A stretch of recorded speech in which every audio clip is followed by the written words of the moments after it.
Bonjour à tous. Aujourd'hui, je vais reprendre avec vous la manière de résoudre correctement un problème stéchiométrique avec excès et défaut ou réactif limitant. Donc, ce que je vous propose de faire, c'est de repartir de l'énoncé. Ici, vous avez un énoncé qui est particulièrement facile parce que vous donne l'équation chimique. Donc, je vous rappelle évidemment que ce qui est difficile déjà au départ, c'est à partir du français de remettre l'équation en chimie, de vérifier qu'on a écrit les molécules correctement avec les valences et vérifier qu'on l'a bien pondéré, parce que c'est la pondération avec les coefficients stéchiométriques qui va définir correctement qu'on peut résoudre cet exercice. Alors, on vous donne cette réaction, on dispose de 100 g d'oxyde de manganèse 4 et 200 g d'acide chlorhydrique. Quelle sera la masse du réactif excédentaire et quel sera le volume de dichlore produit dans les conditions CSTP? Alors, très important déjà, vous remarquez qu'il y a deux données dans la consigne, donc on sait déjà qu'on est en présence d'un exercice en excès et en défaut, et c'est à nous de décider quel réactif est en excès et lequel est en défaut. Je vous rappelle que nous cherchons le réactif limitant pour pouvoir commencer ou terminer plutôt l'exercice. Donc on reprend les choses, on va noter premièrement l'information de l'oxyde de manganèse 4, on sait qu'on en a 100 grammes, je vous propose d'abord de travailler avec lui, et puis en dessous nous travaillerons avec le HCl un peu plus loin. La masse molaire dans votre tableau périodique, donc prenez votre tableau périodique près de vous, confirmez que le manganèse plus 2 fois l'oxygène font bien 87 grammes par mol en masse molaire, ce qui me permet de trouver le nombre de moles qui se trouve avec la formule masse sur masse molaire. Donc là, vous prenez votre calculette évidemment, près de vous, en plus de votre tableau périodique déjà pris, vous faites 100 divisé par 87 et vous avez 1,15 mol. Alors je vais rappeler un petit code que je vais utiliser pour la suite. Quand je souligne quelque chose dans mon problème stéchiométrique, ça veut dire que c'est ce que j'ai vraiment dans le récipient. Ça veut dire que ça dépend des 100 grammes de départ. Donc c'est la valeur théorique que j'ai dans mon berlin. C'est la valeur que... Non, pas théorique justement. C'est la vraie valeur que j'ai dans mon berlin pour la réaction chimique. Par stéchiométrie, je vais pouvoir, à partir de 1,15 mol sous le chiffre 1, je vais pouvoir aller sous le chiffre 4, c'est-à-dire la colonne à côté pour le HCl, et comparer justement ces nombres de moles. Et là, je vais utiliser un système de flèches qui voudra dire ce qu'il me faudrait exploiter si c'était par coefficient stéchiométrique que la réaction se résolvait. Donc, de 1,15 à 4, multiplié par 4, pardon, je passe à 4,6 moles. Ce nombre de moles, c'est le nombre théorique qu'il faudrait exploiter de HCl si c'était MnO2 qui était le limitant. Ensuite, on va travailler avec HCl et ça donnait 200 g d'acide chlorhydrique, qui est le vieux nom, hein, je vous rappelle, sinon c'est du chlorure d'hydrogène. La masse molaire, tableau périodique, H1Cl35, donc on est à 36 g par mol. La formule pour trouver la mole, c'est la même, c'est masse sur masse molaire. Donc, qu'est-ce qu'on fait? On fait 200 divisé par 36, calculette pour tout le monde. Vérifiez bien que vous trouvez 5,56 moles. Pourquoi est-ce que je souligne? Parce que c'est ce que j'ai vraiment à partir des 200 grammes en termes de moles. Pour le HCl, sous le chiffre 4, j'ai 5,56 moles. Ce nombre de moles, je peux le faire passer dans la colonne d'à côté. Sous le chiffre 4, je veux repasser sous le chiffre 1. Donc de 4 vers 1, j'ai divisé par 4, donc je prends 5,56 et il me faudrait pouvoir exploiter 1,39 mol d'oxyde de manganèse 4, si c'était HCl qui était le limitant. Là, on a fait le plus dur, on a écrit les choses, maintenant ces 4 chiffres, il faut les comparer. Alors vous les comparez comment? Vous les comparez par colonne. C'est-à-dire que vous travaillez pour le manganèse, pour l'oxyde de manganèse 4. Vous en avez vraiment 1,15 dans votre récipient. Et tout d'un coup, vous demanderez de devoir en utiliser beaucoup plus, 1,39. Vous ne pourriez pas en utiliser plus. Donc, c'est sûrement lui qui va nous limiter. C'est le limitant. On vérifie la colonne d'à côté, on fait le même travail. On a 5,56 souligné, ça veut dire qu'on a 5,56 moles vraiment de HCl dans le récipient. Et on nous demanderait d'en exploiter seulement 4,6. C'est tout à fait possible, c'est un chiffre plus petit. Donc c'est lui qui est en excès. Et je vous rappelle également que vous devez écrire ces informations-là quand vous les avez trouvées. Donc en dessous de la colonne, vous pouvez écrire donc limitant, en dessous de HCl, excès.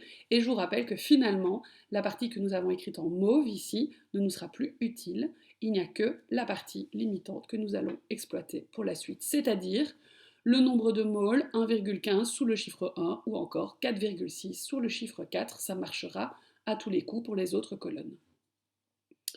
Donc nous allons passer dans ce petit tableau d'avancement des moles. Donc je vous rappelle, nombre de moles initial, nombre de moles qui vont réagir au cours du temps et nombre de moles final. Vous devez renoter qui est le limitant, qui est en excès, pour ne pas oublier. Vous renotez ce que vous savez déjà. En nombre de moles initial, on en a 1,15 pour l'oxyde de manganèse 4. Pour le HCl, on a 5,6. Donc en fait, vous renotez les deux chiffres qui étaient soulignés précédemment dans ce premier tableau.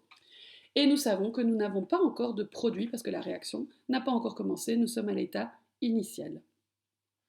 Ce qui est important pour pouvoir compléter correctement ce tableau, c'est de mettre directement le nombre de moles final du limitant. Ben oui, par définition, en chimie, le composé réactif qui est limitant est celui qui va disparaître totalement pour arriver à 0.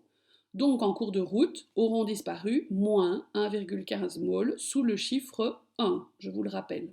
Donc il faudra faire attention quand on va compléter toute cette ligne de nombre de moles qui réagissent, il faudra faire attention que c'est le facteur, c'est 1,15 pardon, sous le chiffre 1. Donc ici, si on veut aller sous le chiffre 4, évidemment, il faut faire 4 fois plus ce nombre de moles. 4 fois 1,15, donc moins 4,6 moles qui vont disparaître. De l'autre côté, on a le coefficient 1 et 1 du côté produit, donc vont apparaître 1,15 et 1,15. Et ici, on a le coefficient stéchiométrique 2, vont apparaître 2 fois plus de moles que le nombre de moles sous le chiffre 1, c'est-à-dire 2 fois 1,15, donc plus 2,30. Ok, c'est la ligne entre guillemets la plus importante. Maintenant, il faut faire les comptes de tout ça. Ici, c'est très important, évidemment, vous aviez 5,56 et vous n'en avez que moins 4,6 qui ont disparu, étant donné que c'est MnO2 qui a dirigé la réaction chimique. Donc reste en excès 0,96 mol. C'est tout à fait logique que le composé en excès n'arrive pas à 0. Lui, il est en excès. Et donc les 0,96 mol de HCl vont cohabiter avec les produits qui sont formés. Se sont formés 1,15, 1,15 et 2,30, étant donné qu'on partait de 0. Voilà, on a fait le plus dur, maintenant on va répondre aux questions, c'est-à-dire qu'on va exploiter le nombre de moles final pour répondre déjà à la première question. Je ne vais pas la prendre dans l'ordre, mais je vais laisser la masse excédentaire pour après. Le volume de dichlore produit dans les conditions CSTP. Le dichlore est ici, on a 1,15 mol. On est en condition CSTP, c'est-à-dire 24,5 litres pour une mole de gaz. Donc 1,15 fois 24,5, vous avez produit 28,2 litres de ce produit. Alors, la masse excédentaire, il y a deux manières de comprendre la question. Vous verrez que je serai beaucoup plus spécifique en interro. Donc la masse excédentaire, en fait, la masse qui est en excès, c'est... Il y a deux possibilités de répondre. Soit de vous traiter la partie qui s'est transformée en produit, soit de vous traiter la partie qui reste en excès. Et la partie qui reste en excès, je l'aurais formulée comme étant, il reste une partie de masse en excès qui cohabite avec les produits. Quelle est la valeur de cette masse? Mais si on reprend dans l'ordre, on aurait pu d'abord simplement calculer la masse du réactif qui était en excès, mais qui a été utilisé pour la réaction chimique, c'est-à-dire les 4,6 moles. Nous sommes sous du HCl, donc sa masse molaire c'est 36 grammes par mol. La masse, pour trouver la masse du HCl, on va faire le nombre de moles fois la masse molaire. Le nombre de moles, du coup, c'est les 4,6 qui ont disparu pour devenir les produits. 4,6 fois 36, vous avez 165,6 grammes qui ont été utilisés pour devenir des produits. Voilà ce qu'on peut dire sur cette partie du composé HCl qui est celui qui est en excès. Oui, mais finalement, la question qu'on posera le plus souvent, c'est évidemment de trouver cette dernière partie, c'est-à-dire de trouver la masse excédentaire qu'il reste dans le Berlin, c'est-à-dire qui cohabite avec les produits. Nous avons 0,96 moles qui sont en excès. Ces 0,96 moles sont multipliés par la masse molaire de HCl qui est 36. Réponse finale, vous avez 34,6 grammes de HCl qui restent en solution et qui cohabitent avec les produits. Alors là, vous devez tout de suite vérifier que vous ne vous êtes pas trompé en cours de route. 165,6 additionné à 34,6, ne chipotons pas, ça dépend comment nous avons rendu les chiffres arrondis juste avant, mais si on additionne tout ça, on retombe bien aux 200 grammes de départ que nous avions en solution. 165,6 sont devenus des produits et 34,6 reste en excès. Voilà comment on résout ce style d'exercice. Nous sommes vraiment au maximum ici de la difficulté pour les composés en excès et limitants pour les problèmes stéchiométriques. Évidemment, j'ai été rapide pour l'explication. Je vous invite simplement à soit revoir la vidéo et à la mettre au fur et à mesure en pause pour que vous trouviez les réponses par vous-même, ou à la regarder à nouveau, et puis à résoudre l'exercice par vous-même une fois que la compréhension est installée. Je vous souhaite un bon travail.